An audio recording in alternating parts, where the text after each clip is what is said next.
అప్పుడప్పుడు ప్రజల్లోకి వచ్చిన ఆ 2-3 రోజుల్లోనే పవన్ చేయాల్సిందంతా చేసేసి నిప్పు రాజేసి మళ్ళీ హైదరాబాద్ వెళ్ళిపోతున్నారు.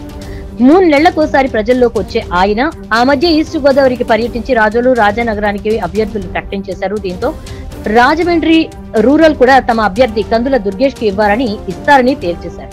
దీంతో 40 ఇయర్స్ ఇండస్ట్రీ నన్ను కాదని మీరు టికెట్లు ఎలా ఇస్తారు అంటూ సిట్టింగ్ ఎమ్మెల్యే గోరంట్ల బుచ్చయ్య చౌదరి ఇప్పటికే నిప్పు రాజేశారు. దీంతో పాటు రాజనగరం, రాజోల్లోనూ టీడీపీ నాయకులు ఇప్పటికే గురుమంటున్నారు. ఆ తర్వాత 2 నెలలుగా గ్యాప్ తీసుకుని విశాఖ వచ్చిన పవన్ విశాఖలో తన కోటా డబుల్ చేశారు. అంటే గతంలో గోదావరి జిల్లాలో 2 సీట్లు ప్రకటించిన పవన్ విశాఖ వచ్చేసరికి 4 సీట్లు తమ వాళ్ళకే అని చెప్పేశారు. తెలుగుదేశంతో పొత్తు ఉన్నప్పటికీ అలా ఏకపక్షంగా టికెట్స్ ఎలా ఇచ్చారో తెలియడం లేదు. కానీ భీమిలికి వంశీకృష్ణ శ్రీనివాస్ యాదవ్ ని ఇన్ఛార్జ్ గా నియమించారు.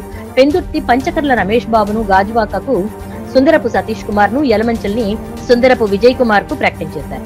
ఇదిలో ఉండగా పెందుర్తి జోలికి ఎవరొచ్చినా సహించేది లేదని టీడీపీ సీనియర్ బండారు సత్యనారాయణమూర్తి ఇప్పటికే కత్తులు నూరుతున్నారు.